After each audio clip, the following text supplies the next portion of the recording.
In this video, we're going to talk about real estate 2021, what I think may happen in 2021.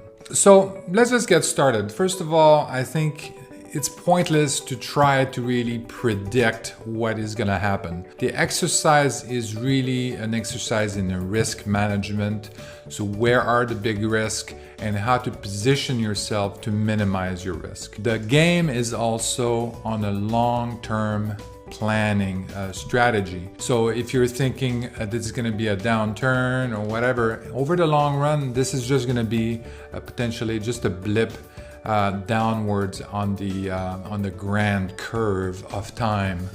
So nothing to worry about if you're thinking long term. If you are trying to time the market or something like that, we all know that you shouldn't try to time the market. Some people are obviously going to write about this. They're going to say, oh yeah, this is I made a big move, a good move because I saw something. Unless you are absolutely certain of what the dynamics are going to be for the market for very specific area and stuff like that, I recommend you don't time the market. Instead, position yourself in such a way to minimize your risk and also review where your equity positions are and maybe reposition your portfolio of assets in the right areas. A couple of things are for sure is that we're going to print a lot of money this year, and we've already started. There's a couple of the bills, stimulus packages that were passed, and that's gonna, and there's also another big one that's been approved recently. And with a Democratic government, it's more likely that there will be even more packages in the stimulus package over the next 6 months in 2021. So where is that money going to? It's going to a household to a very small extent. Many people are getting like $600. It may go up to, I'm not sure exactly, but it may go up to $2,000 if the Congress decides to pass this change. But even at $2,000 a household, it's not going to be, make a significant impact except to kind of stabilize the people that have lost their job, to continue to get unemployment, pay their rent, and kind of like reduce the food line. So in terms of the economy, it shouldn't be like usual, have an inflationary impact. I think it's going to be just kind of stabilize the household from that perspective. The bulk of the money is going towards companies. So companies that are keeping their employees, basically the PPP, the Payroll Protection Program, making sure that they retain their employees as much as possible. For these people, so that's good because it helps the employment kind of stay at a certain level, and kind of keep the economy going. But it's also going to be, for some of the companies, it's also more money towards the company. So that's going to keep the stock market potentially a little bit higher than it should be, considering where the economy is. I think the economy is going to hit or is in a recession. It's going to be in a difficult situation even as we go out of this dilemma, this pandemic. I think it's going to be a very difficult recession to get out of. Because it's not like a regular recession. This is going to be a recession where things are going to shift. It's not just like the business went away and now it's going to come back in its previous form. It's going to be different. There are going to be some businesses that are not going to come back, and a lot of them. And some industries are going to be changed and transformed for many years to come. So it's going to be very different. So this is the idea for the printing of the money. So lots of money going to come in. Stock market's still going to be held pretty high, but I suspect that when we're looking at equities and reducing risk, I think there's an opportunity in there to move money out of the stock market at this point and then invest it in something a little bit different. When you print money like this, it has a tendency, obviously, to increase the risk of devaluation or devaluing the dollars worldwide. So basically increasing the imports, so reducing consumption from that level, improving our export, which is a good thing. But So that's kind of what's going to happen with the printing of money, but by devaluing the dollar. So typically what you want to do, you want to be in hard assets when you are going in that situation where there's a lot of money that's being printed. You want to be in hard assets like real estate, like gold. That's why we see a lot of people going for gold. And I think right now some people are actually going for Bitcoin, which is a little bit tricky, and that's really should be the subject for a bigger conversation in another video. But so this is where some people are going to Bitcoin as a store value of money, which I think is a very bad idea. Again, look to diversify away from the stock market. I think there's going to be some downward pressure there, even though there's more money coming in and companies buying back their shares. Unemployment, we talked a little bit about it. So I think the unemployment is going to come back slowly. It's not going to come back to where it was. So that means that some skilled workers won't have a job coming back.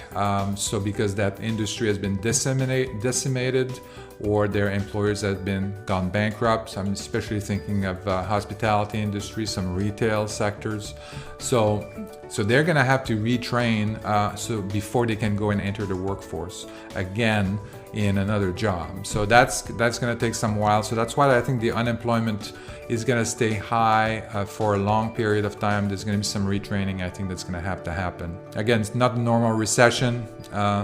The unemployment rate that we talk about normally is around, I think it was around 7% or 8%.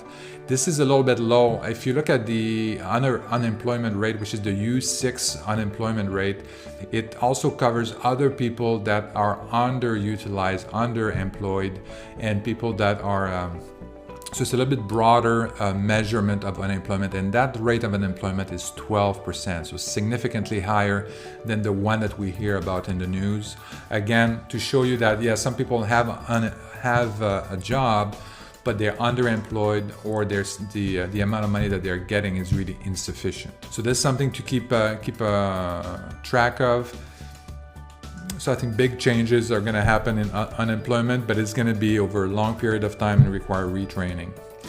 Very slow recovery. So these people are the renters, the people that rent from me and from my investors. So if you have rental properties, so at least they're going to continue to pay rent, but you know, this is that might actually increase the number of renters. If you had a full-time job and all of a sudden you're in a situation where you're underemployed, or you had to change to a salary for a job for a lower salary, then you may consider selling your home and then renting a house instead, which is honestly not a bad idea. I've done that myself to invest in real estate, as you know. So you know, it should be good. But that would increase the number of renters in the country and reduce the amount of ownership.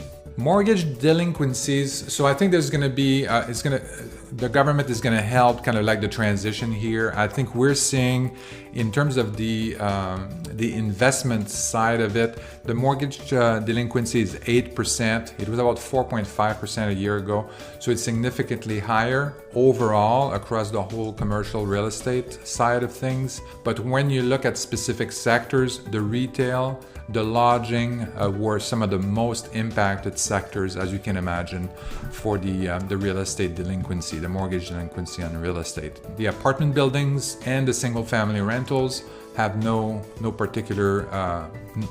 The mortgage delinquency is very low compared to the rest of the market, so don't see a big problem there. But for retail and lodging, yes, big problems ahead.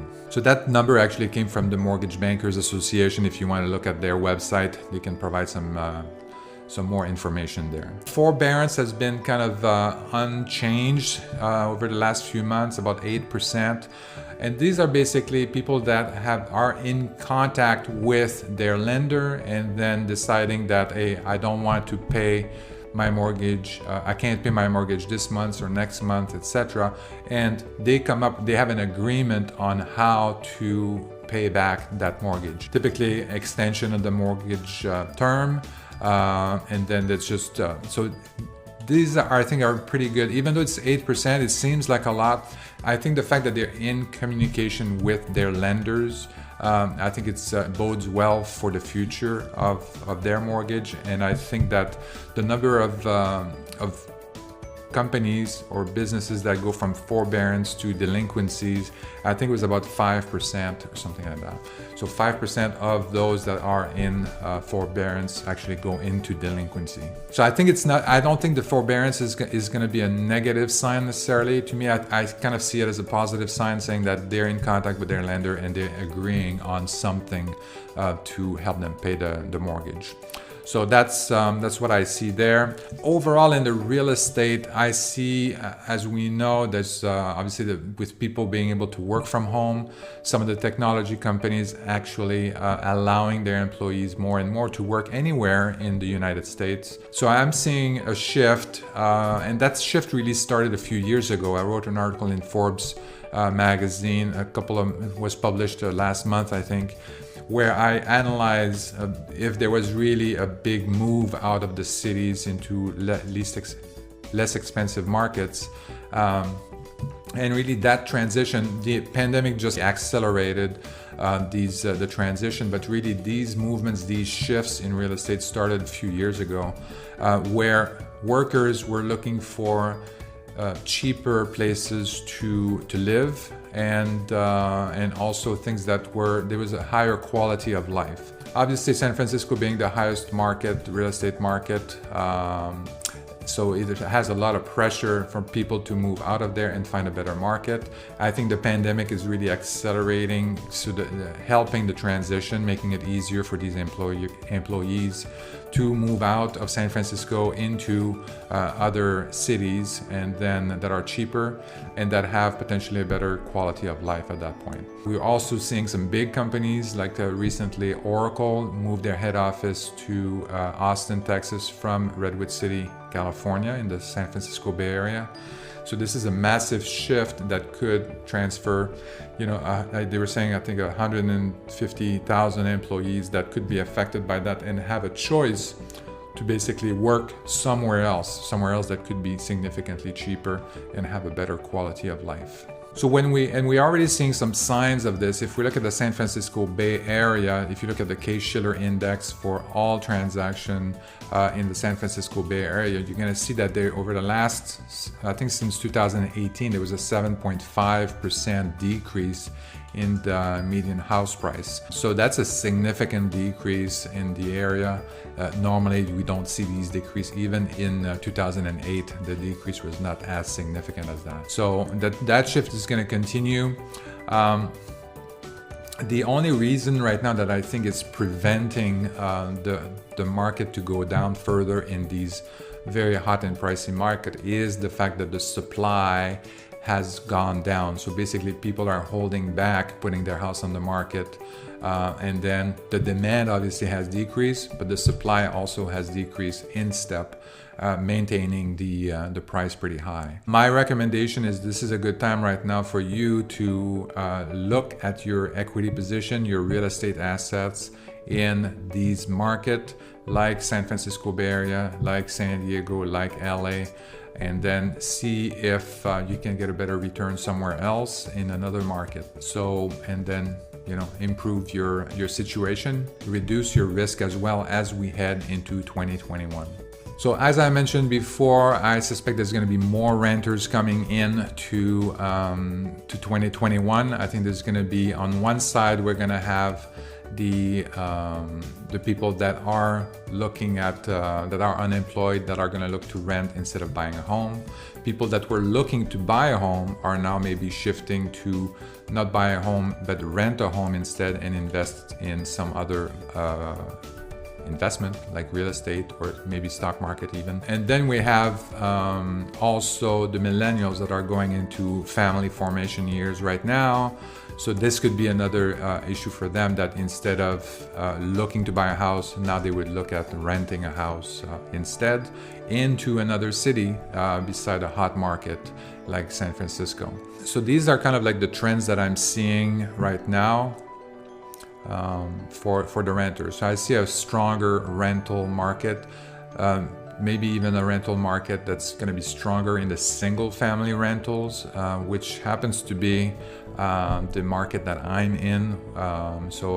It has been strong over the last few years. We've seen rent increase even during the pandemic. Since last year, we've seen significant rent increase. We've seen appreciations in the two of the three markets that we're in, Cleveland and Memphis, where it's been over 8% appreciation year over year in a market that was not considered appreciative in the past. So that's kind of interesting. Also great to look at low interest situation right now. Lots of money to be for mortgages and stuff. So this is a good time to buy, to leverage. Any kind of investment where you can leverage and maximize your return, I think it's good. Real estate is the ultimate investment vehicle for to use leverage and have also, if you lose a rental, is basically also get some tax benefits out of that. So I'm gonna go very heavy on the real estate, the single family rentals. I think these are gonna be very, very strong markets moving in 2021. So I'm gonna continue to bet on that and staying away from the stock market, and maybe picking and choosing when the stock is gonna go down and when it's planning to come back up. But that's kind of my plan for 2021. I think we're in a good position. I suggest that you look at your position, your real estate, your stock market, minimize your risk. This is the only thing really that you can do, is position yourself in such a way that the bumps that you're going to see, the short bumps that we're going to see this year in 2021, are not going to impact your overall plan. So think a little bit long term. So look up, look ahead, and then plan accordingly to minimize your risk. So I hope this video was beneficial to you. I hope you learned a few things and kind of how I view my strategy for handling 2021, which is going to be a tumultuous year. If you like investing, if you like financial freedom, if you like real estate, feel free to watch the other videos on my channel. Make sure that you like this video and recommend it to your friend. Make sure that you also subscribe to my channel so that you are aware whenever I publish another video. So thank you for watching, and enjoy 2021 and of course the rest of 2020.